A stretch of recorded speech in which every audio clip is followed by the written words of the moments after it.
Bueno, ahora vamos a presentar a nuestros disertantes. Tenemos a nuestra izquierda a José Ignacio García Hamilton.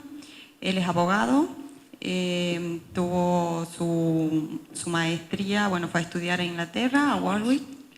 Se desempeñó entre 2016 y 2019 como jefe de gabinete de la Secretaría de Comercio de la Nación y actualmente es profesor en Torcuato Di Tella. Y bueno, acá tenemos a Lucas Yach. Él es economista de la Torcuato Di Tella, tuvo su maestría también en la Torcuato Di Tella y su doctorado en Harvard, un doctorado en historia. Bueno, actualmente cumple la función de vicepresidente en el Banco Nación. Así que bueno, un gusto tener este panel y le damos la palabra para que empiece Lucas. Bueno, muchas gracias María, muchas gracias a todos por venirse un viernes a la tarde, especialmente también a la Fundación Federalismo y Libertad por la invitación y la oportunidad de venir a Tucumán y por supuesto al rector y en general a la universidad por recibirnos. Por ahí, como sugerían las palabras del rector, en este momento de turbulencia financiera todos estamos pensando en eso, en lo urgente, digamos. Y acá con José la idea es hablar también de lo que creemos que es importante, de tendencias que están cambiando el mundo, que creemos que también van a cambiar la Argentina para bien, ¿no?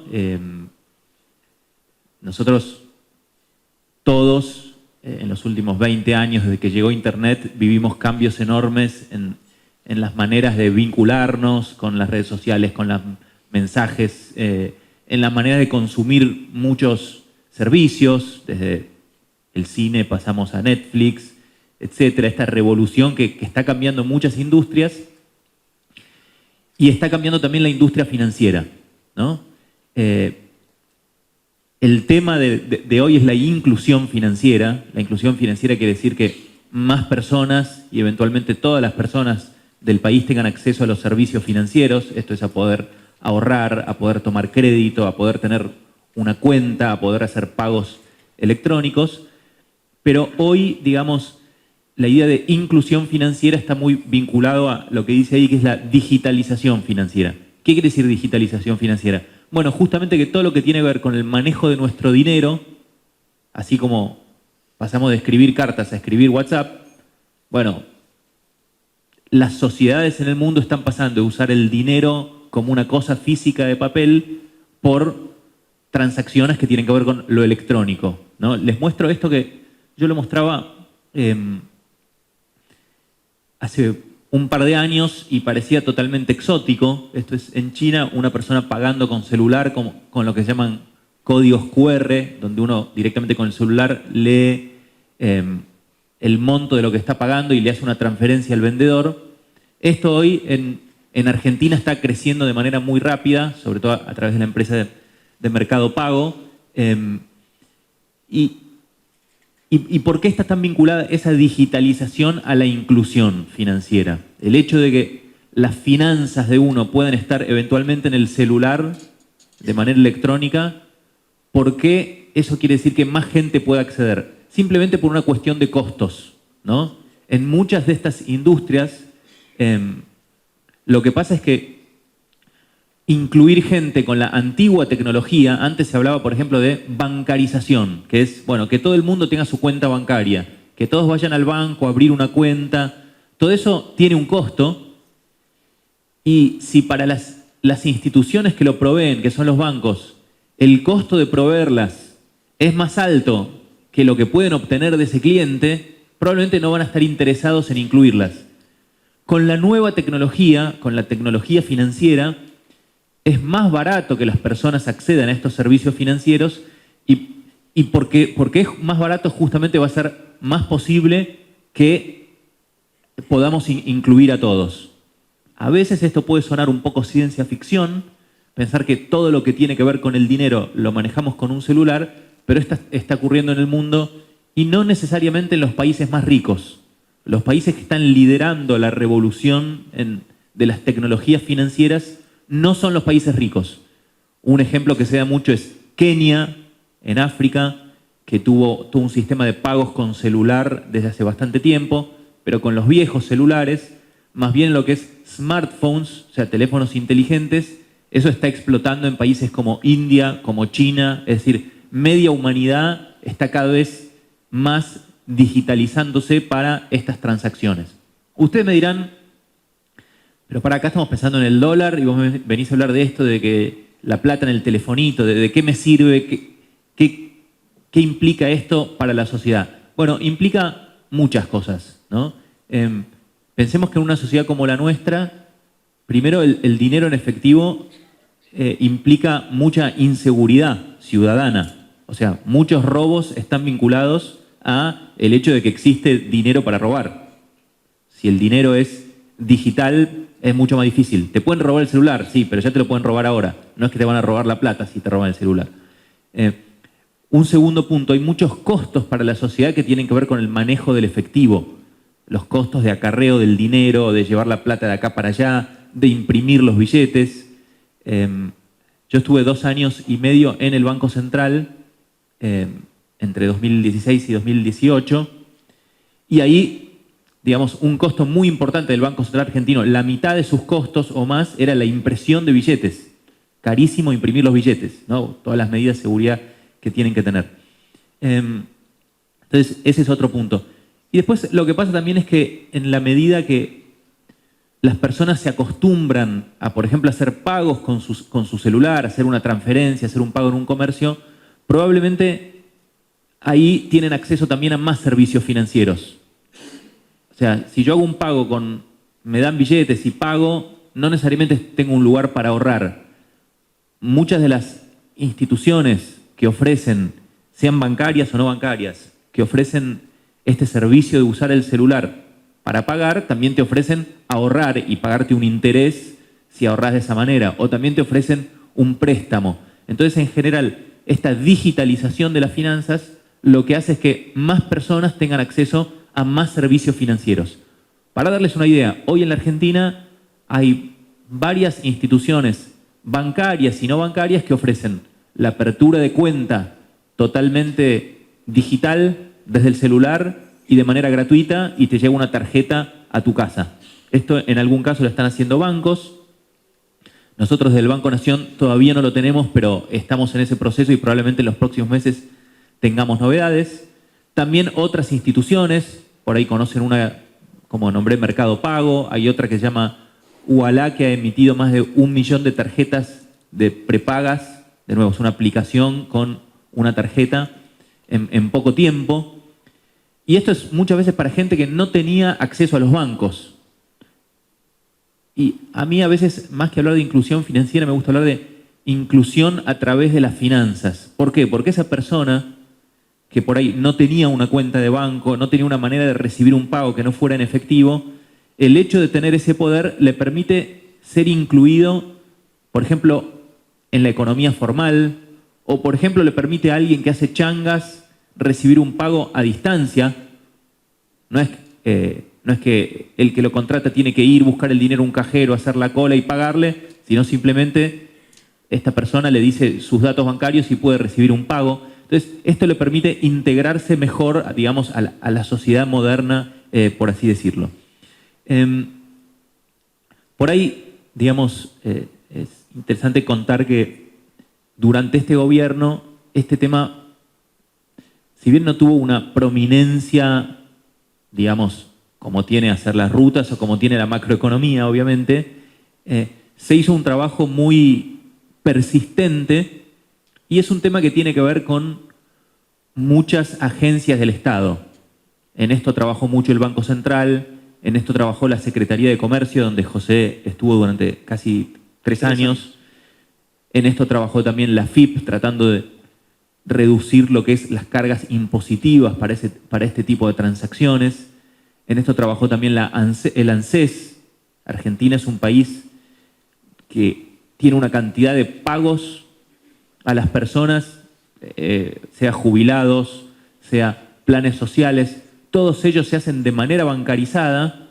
Corregime, José, vos por ahí tenés más fresco los datos de en qué porcentaje eso realmente se gasta de manera bancarizada y en qué porcentaje no.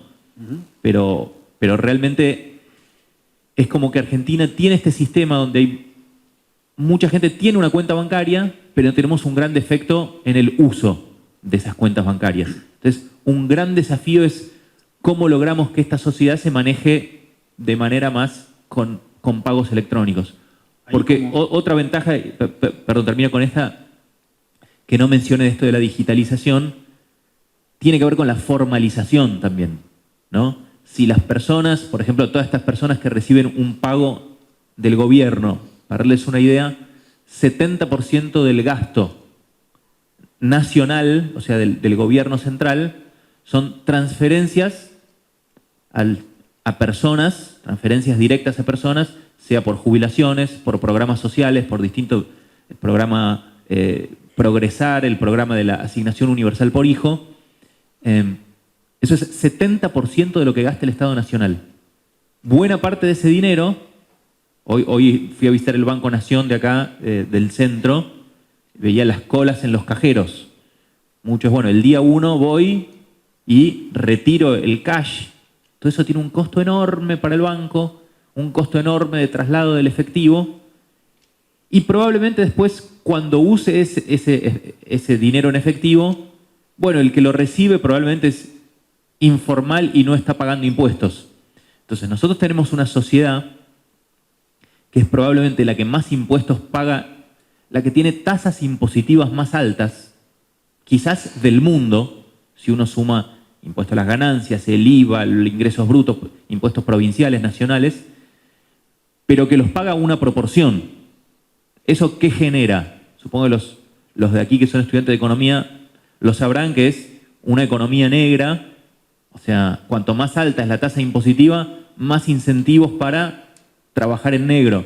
Y eso es un círculo vicioso. ¿Por qué? Porque entonces, como hay más gente que no paga impuestos, más alta tiene que ser la tasa impositiva. Entonces es como un perro que se muerde la cola y terminamos en una sociedad donde las empresas formales que pagan impuestos, bueno, enfrentan tasas de impuestos que hacen muy difícil la actividad económica. Entonces, esto de ir digitalizando los pagos, una consecuencia favorable que tiene también es la formalización. José, creo que ibas a agregar algo. Algunos de los datos que decía Lucas, exactamente, era lo que nosotros veíamos cuando entramos al gobierno, ¿no? Una de las distorsiones más grandes que tiene el comercio en la Argentina es la informalidad, lo que decía Lucas recién. Nadie sabe exactamente porque es imposible, nadie va a venir y va a decir, sí, yo negreo el 50% o el 45% o el 35%, pero hay estimaciones en distintos rubros que la economía informal en la Argentina alcanza, depende del rubro, hay rubros que más, hay rubros que menos, turismo es un rubro, turismo, viajes, pasajes es un rubro con muy poquita informalidad o casi nada, y después hay otros sectores donde están altamente informales, se podría hablar de casi el 100%. Veíamos que era esto, pero se calcula que, por ejemplo, cada 10 botellas de la gaseosa que a ustedes se les ocurre, 5 están en el mercado informal. ¿Sí? O sea, con lo cual hablamos de un 50%. Y eso lo que genera es muchísimas distorsiones. El Estado argentino, como decía Lucas, pone en 16.5 millones de personas, todos los meses pone plata. ¿Quiénes son ese 16.5? Algunos empleados, como soy yo hasta mañana, o distintas personas, pero son todos los jubilados, todos los pensionados, todos los que tienen una UH, todos los del plan Progresar. De nuevo, 16.5 millones de personas que tienen una tarjeta de débito y por ende una caja de ahorro y le depositan plata. Bueno, de esos 16.5 millones de personas está calculado que el 73% de la gente lo único que hace es sacar el dinero. Y eso es el círculo vicioso del que hablaba Lucas. Sacan el dinero, seguramente ese dinero va a un circuito más informal que el estrictamente formal. O sea, difícilmente podemos pensar que van y sacan pasajes en aerolíneas argentinas, que es 100% formal, sino que se termina volcando. ¿Para qué? Para que el Estado de nuevo al mes siguiente, al inicio del mes siguiente, vuelva a poner en las 16.5 millones de cuentas todo dinero formal para que de nuevo el 73% lo retire del 1 al 5 del mes, en general siempre es entre el 1 y el 2, y vuelvan al mercado informal. Y es claramente lo que decía Lucas, ese es el perro que está todos los meses mordiéndose la cola y lo único que hacemos es agrandar el perro. En eso, digamos, siempre en estas reuniones, cuando estábamos en el Banco Central, hablamos con los bancos y te decía, hay siempre una visión paternalista, ¿no? Especialmente sobre este grupo de receptores de planes o sobre jubilados, que es que es cultural, esas personas son así, digamos. La verdad, lo concreto que ocurre es que muchas personas, por ejemplo en el caso de los planes sociales, después si van a su barrio a querer gastar y usar su tarjeta de débito, en realidad no consiguen comercios que la acepten. Entonces, primero probemos si la aceptación de ese tipo de medios de pagos es mayor y cómo reaccionan las personas. Ese es un primer punto. Y nosotros el trabajo que hicimos en el Banco Central, la Secretaría de Comercio, tenía mucho que ver con promover esa aceptación. No sé si ustedes saben que la AFIP obliga a los comercios a aceptar por lo menos tarjeta de débito. Siempre uno piensa, bueno, que manden inspectores, porque ese restaurante no acepta tarjeta de débito. La verdad que la capacidad del Estado es limitada muchas veces, y entonces a veces funcionan más los incentivos que una obligación legal, ¿no? En este caso, una cosa que se que se hizo desde el gobierno fue ir reduciendo los costos que tienen para los comercios la aceptación de pagos electrónicos. Para que se den una idea, cuando nosotros llegamos en el 2016, cada vez que hacías así en un comercio con una tarjeta de crédito, tu banco se quedaba con el 3% de la transacción, directamente. Vos no te dabas cuenta. ¿Por qué? Porque no te la cobraban a vos, se la cobraban al comercio. Entonces vos decías, buenísimo, yo pago con tarjeta de crédito. Los comercios, por supuesto, se quejaban muchísimo. Y en el caso de tarjetas de débito, esto creo que era 1.5. 1.5. Eso se estableció un calendario del Banco Central de reducción y hoy esos números son, creo que 2 y 1 aproximadamente. A partir del 1 de enero quedan 2 y 1. 2 y 1%. Parece poco. Y va a seguir bajando. Parece poco, pero para un comercio que tiene márgenes chicos, porque eso es de la facturación. Si un comercio vende por 100 y tiene costos por 90, está ganando 10. Si vos le sacás 3 de esos 10, es un montón. Entonces, ese es un camino que se hizo. Dentro de eso... Sí, como otro pequeño ejemplo, igual ahí lo tenemos al dueño limpito, con lo cual comentarle que el 1% de puro EBITDA para los economistas es una fortuna de plata. Yo fui 12 años supermercadista, así que puedo hablar de eso. Pero otra de las cosas que había, los grandes bancos manejaban la adquirencia, o sea, manejaban las banderas, manejaban las tarjetas de crédito y ningún comercio podía vender con tarjeta de débito.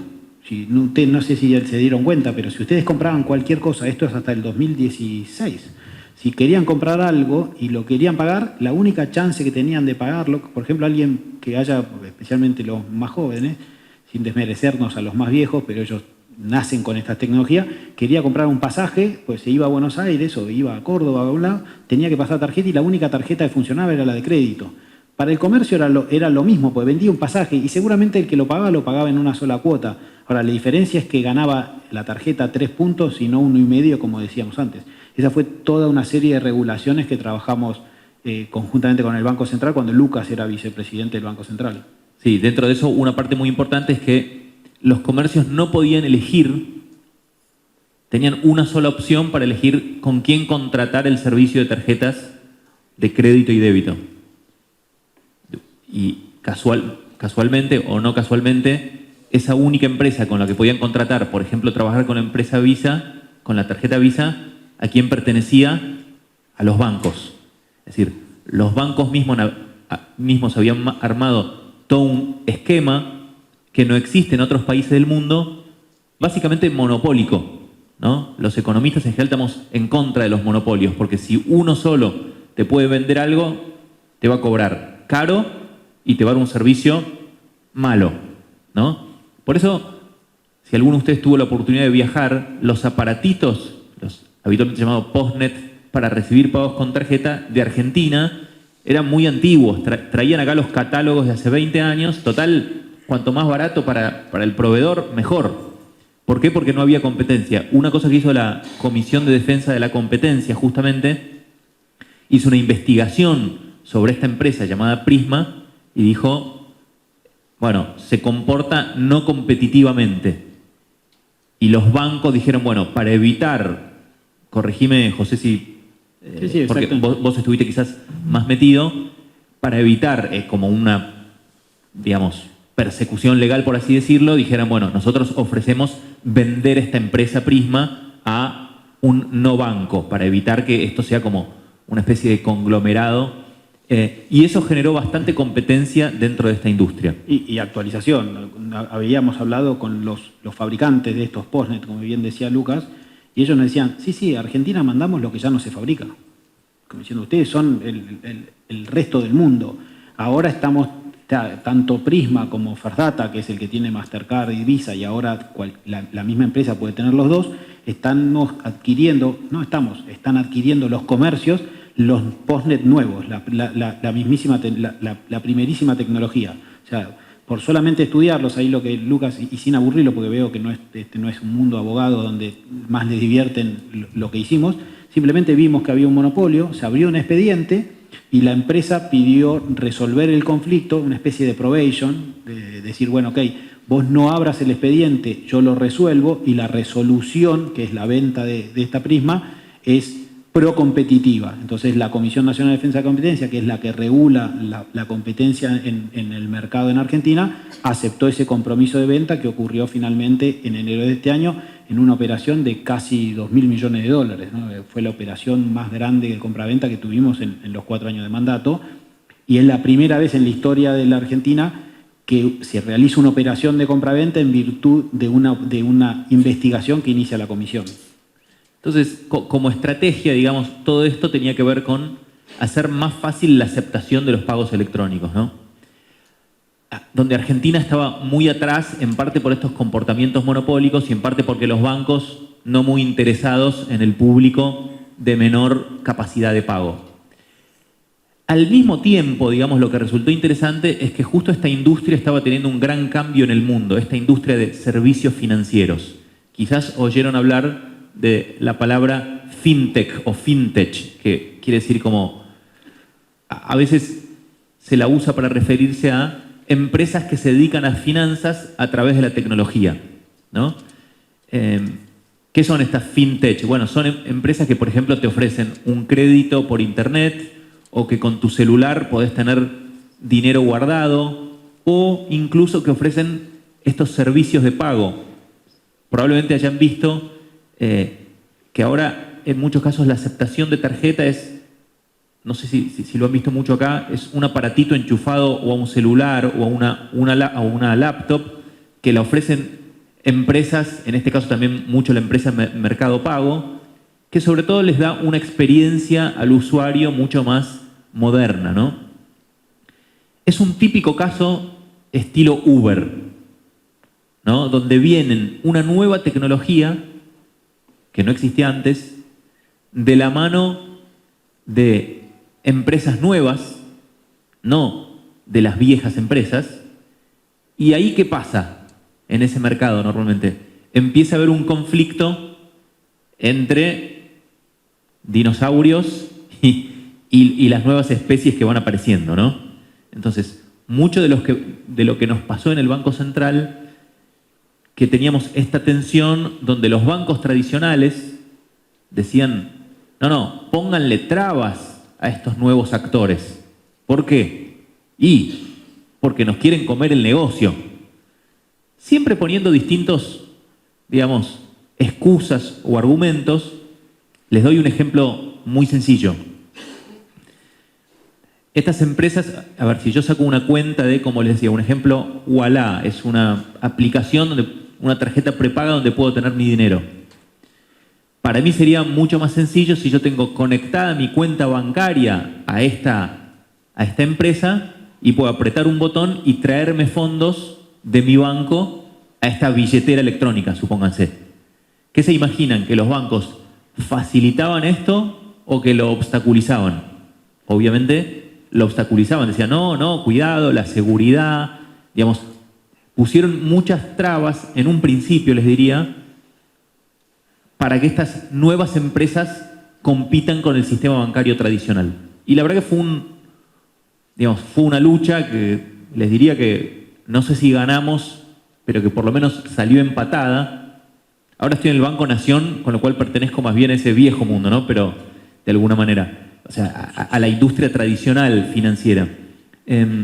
Pero sí logramos muchas maneras nuevas que estas empresas que se llaman fintech pudieran interactuar con el sistema bancario. Les pongo solamente un ejemplo. Hoy, una cosa que también hicimos nosotros fue que uno puede ponerle un nombre a su cuenta bancaria para que sea más fácil hacer una transferencia. Esto que se llama un alias. Entonces, todas las cuentas bancarias de Argentina te vienen con un nombrecito de 3 palabras que vos lo podés cambiar. Parece una tontería, pero si uno se acostumbra, es mucho más fácil hacer una transferencia. Por ejemplo, si José y yo vamos a comer, él sabe que yo le puedo decir, digamos, que yo le puedo pagar, y él me dice, bueno, después te lo paso a Soy Canalla. Soy Canalla es mi alias porque soy hincha de Central, ¿no? Entonces él después me hace una transferencia en el momento desde el celular y eso ocurre.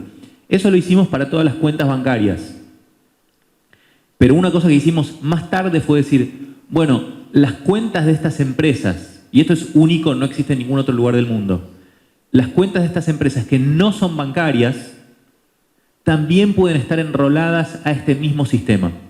Entonces, hoy, por ejemplo, uno tiene una cuenta en Mercado Pago o tiene una cuenta en Ualá, que son este tipo de entidades no bancarias. Veo ahí Su Crédito, por ejemplo. Es una empresa financiera que, sin ser banco, podría tener cuentas de sus usuarios, que cada uno tenga este alias y puedan recibir ahí directamente una transferencia desde los bancos. De nuevo, ¿nos resultó fácil o no? Porque tuvimos que obligar a los bancos a decir, si a vos te dan un alias que pertenece a estas empresas no bancarias, tenés que procesar esta transacción, tenés que mandar la transacción. Bueno, que es muy difícil, que técnicamente, que el mes que viene, tardamos como más de un año, pero hoy eso está ocurriendo. Argentina tiene un sistema de alias bancario totalmente interoperable entre cuentas bancarias y no bancarias.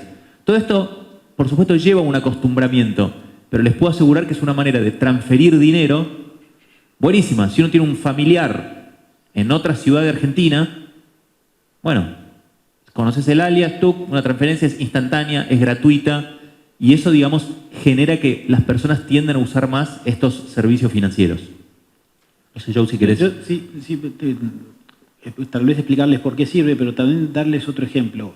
Cuando nosotros siempre, de hecho después armamos un consejo de inclusión, o participamos con Lucas de un consejo de inclusión financiera, más desde mi área de Hacienda, pero decíamos, ¿cuál es el objetivo? ¿Cuál es donde vos querrías llegar? ¿Cuál es el sumum o el paradigma? Nosotros vemos hoy, hay un país que se llama Eslovenia, que seguramente muy pocos de los que están acá deben haber viajado.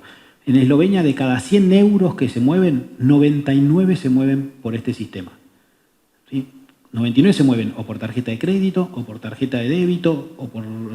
Llega a niveles en las que un señor que está pidiendo plata en la calle tiene un smartphone, tiene un token, se llama, y vos le querés mandar plata y le pasás la tarjetita y él recibe el dinero. A esos niveles se llega. Y un poco como dice Lucas, o mucho como decía Lucas, la verdad que si yo les digo esto a ustedes, y vi algunas sonrisas entre los más jóvenes, y nosotros poníamos la misma sonrisa. Decíamos, esto va a ser imposible. Ahora, eso si ocurre en otros países es porque se puede llegar. Si yo le decía que en un supermercado, cuando yo ingresé a Carrefour, lo puedo decir, cuando ingresé a Carrefour, el 35% de las ventas eran solamente el 35% de las ventas. En Carrefour Salguero, Carrefour Salguero está en la zona, es el Carrefour más rico, entre comillas, que tiene Carrefour entre sus 592 tiendas, solamente el 35% de las ventas se hacían con débito o crédito. A los 12 años que yo me fui, el 65%. O sea, una sola tienda aumentó en una década un 30% de sus ventas con crédito y débito, y hoy no tengo ninguna duda que debe estar todavía un poco por encima. ¿Y cuál es la consecuencia? Decís, pero más allá de los jóvenes que les divierte, que les parece, y temas de seguridad, es muy importante resaltar lo que decía Lucas. ¿Qué es lo que va a generar la inclusión financiera si nosotros algún día llegamos a Eslovenia? Es que no va a haber más efectivo y se va a reducir la informalidad. Y cuando se reduce la informalidad, como hoy hablaba con una radio, decía, cuando yo tengo un negocio y yo cobro 21% de IVA y a todo el mundo le pago, y después tiene un señor a la cuadra y media que vende más o menos los mismos productos que vendo yo y no paga 21% de IVA, ¿por qué? Y porque una parte la vende en negro, la vende en efectivo, se la esconde en el bolsillo, se la lleva a la casa, con eso vive, le entrega a uno de los hijos, le entrega a la mujer. Ese no paga 21% de IVA. Si vendió la mitad en negro, paga 10% de IVA, 10.5 para ser exacto. Entonces, es obvio que va a vender los productos más baratos que yo, que pago el IVA al 21%. No paga 5% de ingreso bruto, paga la mitad. Con lo cual, ahí ya tiene nada más que entre ingresos brutos e IVA 12 puntos y medio de diferencia. O es más barato. Obviamente, si todo fuese a través de medios de pago electrónicos, es mucho más fácil dirigir, traquear, analizar todas esas operaciones y eso haría que baje la informalidad y sin ninguna duda, que era nuestro objetivo de máxima y fueron cientos de peleas que tuvimos en estos años con los reguladores o específicamente con la AFIP, donde si vos empezás a recaudar más, recién ahí podés empezar a bajar. ¿Por qué? Porque un 71% del gasto, como dijo Lucas, está todos los meses establecido del gasto nacional, está establecido que se lo tenemos que pagar a los 16.5 millones de beneficiarios del ANSES. Si toda la economía argentina estuviese en blanco, me adelanto y ninguna empresa se funde, claramente los impuestos podrían bajar. El IVA podría ser más bajo, ingresos brutos provinciales, que es un muy mal impuesto, sería bajo, y hasta podríamos, algo que era nuestro y es nuestro deseo, eliminar el impuesto nacional más distorsivo de todos, que es el impuesto al cheque, que parece que va un poco en contra de nuestros principios. Fíjense lo lejos que estamos. Esto sacó el INDEC hace poquito, son datos de 2017 y 2018, del consumo, o sea, de las personas en el momento que consumen, el porcentaje que es contado efectivo, es este de acá, casi 70%. No sé si estará bien hecha, me sorprendió por lo alto, o sea, estos son datos del INDEC que sacó hace creo que 2 semanas. Espero que haya subido este porcentaje por estas distintas acciones que tuvimos, pero estamos muy lejos, digamos. Y de nuevo, son cosas muy importantes, es lo que dice Joe. Nosotros tenemos que ir a un equilibrio como país de tasas impositivas más bajas y mayor cumplimiento. Esa es la única manera de que haya empresas que les resulte rentable contratar trabajadores en blanco. Acuérdense, Argentina tiene entre un 30 y pico, 40% de empleo en negro.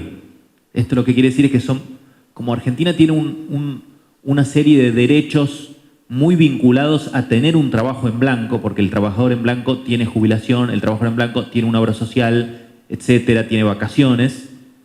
Esa gente no tiene esos derechos. Y eso tiene que ver con la altísima carga impositiva que tienen las empresas.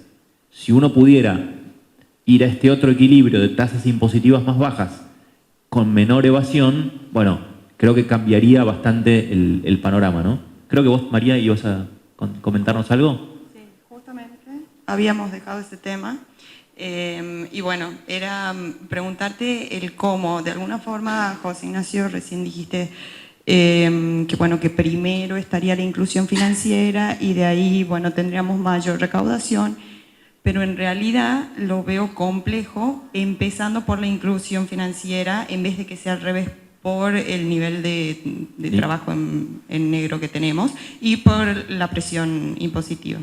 ¿Cómo lo ven? ¿Cómo sería el proceso que creen ustedes más indicado para que se revierta eso? Sí, creo que es todo bastante simultáneo. Por un lado, facilitar la aceptación de pagos electrónicos, ¿no?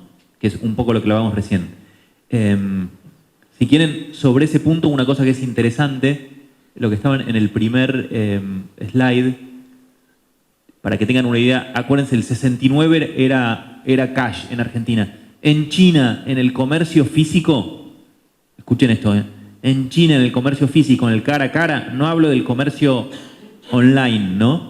El 87% de las transacciones ni siquiera son electrónicas, son con el celular.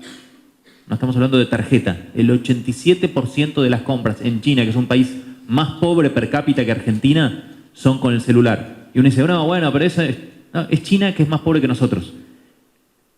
¿Qué ventaja tiene este sistema de pago, que es lo que se llama pagos con código QR? Justamente que la aceptación del pago es mucho más barata. ¿Por qué?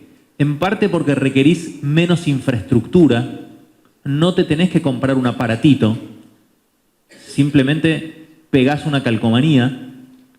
Hoy la participación de teléfonos inteligentes en la Argentina en la población adulta es arriba del 90%, más que la gente que tiene tarjeta de débito. O sea, hay más adultos con un celular, smartphone, que con tarjeta de débito.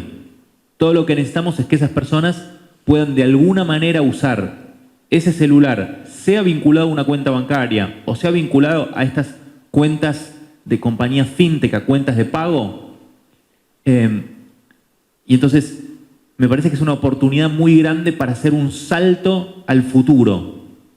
De nuevo, parece ciencia ficción, pero hablaba la semana pasada con la gente de Mercado Pago. El número de pagos con código QR, que es esta manera de pagar, en la Argentina está creciendo en unidades, no en monto, en unidades, al 30% mensual de hace varios meses. Es decir, es algo que se está expandiendo. Y al menos en Buenos Aires, el otro día volví del trabajo en bici, me compré un gorrito porque hacía frío en una feria, así, la pagué con código QR. No tenía aceptación de tarjetas de débito y crédito, pero sí pude pagar con el celular. Y después mi mujer me llamó que tenía que comprar unas bananas y fui a una verdulería y pagué de la misma manera. Es decir, en estos meses se está expandiendo de una manera bastante importante. Entonces, parte es eso, es buscar tecnologías de aceptación que resulten más baratas. Parte es reducir la carga impositiva, como decía José. Y creo que también en algún momento deberíamos plantearnos esto de los palos y las zanahorias, ¿no? O sea, yo como Estado me estoy gastando 70% de los gastos, como decía José, en estas transferencias. No estoy siendo medio tonto si permito que el 100% de eso se pague en cash. No puedo hacer un sistema de incentivos de alguna manera donde te cueste un poco más caro pagarlo en efectivo que pagarlo con una tarjeta. Por ejemplo, que tengas un beneficio por pagarlo de manera electrónica, pero a su vez un costo si retirás mucho efectivo, de manera que las personas tengan incentivos para usar estos medios de pago. Lo dejo como pregunta, pero me parece otra manera de avanzar. Otra pregunta que te iba a hacer justamente. No sé, Joe, si... Esas eran las ideas locas de Lucas, que yo suscribía todo el tiempo, y muchas veces nos peleaban, nos íbamos a ver al administrador federal de ingresos públicos y le proponíamos eso. Mira, nosotros podríamos crear un incentivo. Estos 16.5 millones de personas tienen una tarjeta de débito, tienen una cuenta bancaria y el Estado les pone plata. Entonces, y ellos la sacan, y la sacan, es lógico, no critiquemos, sino generémosle el incentivo para que la usen. Bueno, con Mercado Pago, con Todo Pago, con las distintas empresas, trabajamos en bajar esos aranceles, trabajamos en que haya mejores maquinitas, trabajamos en el código QR. El código QR no existía antes de nuestro ingreso al gobierno. Bueno, ahora, ya que lo pueden usar, llevémoslo que lo usen. Bueno, entonces, ¿qué era lo que decíamos con Lucas? O una idea de Lucas era, si pagás con débito, o sea, si sacás el efectivo y sale 100, te sale 100. O te puede salir 105. Pero si lo pagás con débito, te sale 100 y automáticamente en el momento te genera una devolución de dinero. Una devolución, en este caso puede ser de IVA, cosa que el empresario no sufre ninguna pérdida, sino simplemente que ese producto pagó menos IVA. En este caso puede ser un 5%, puede ser un 7%, puede ser un 10% o puede ser un 20%. Entonces, es lo que decía Lucas de las zanahorias y de los palos. Si vos sos el que saca el dinero y a mí me está perjudicando sacar dinero, va un palo, te sale un poco más caro. Si vos sos el que incentiva este uso de medios de pago electrónicos, te va la zanahoria, te sale más barato, o al revés. Si gasté 100, me devolvieron 5 y tengo 5 pesos más para la próxima compra usarla donde... Y donde no es solo quiera. cuestión, digamos, de gente que recibe un salario, una asignación. Ahora en el Banco Nación estuve averiguando las cifras. Averigüé cuánto dinero se retira de dinero físico del Banco Nación, contando solo las personas o empresas que sacan en físico más de 50.000 pesos por mes, que es una cifra alta. ¿Se ¿no? entiende? O sea, una persona que usa un poco su tarjeta de débito no necesita 50.000 pesos por mes. Muchos son empresas. Por mes salen del Banco Nación en efectivo de gente que retira más de 50.000 pesos por mes, 500 millones de dólares. O sea, una barbaridad. Y en este caso muchos son empresas para pagar en negro sus salarios, con lo cual también ahí uno puede hacerse la pregunta, ¿tiene sentido que esta cosa, digamos, de que sea tan fácil el efectivo, mientras que si pago electrónico me cobran el impuesto al cheque? Es como que están un poco mal puestos, me parece, los incentivos para el uso del dinero electrónico.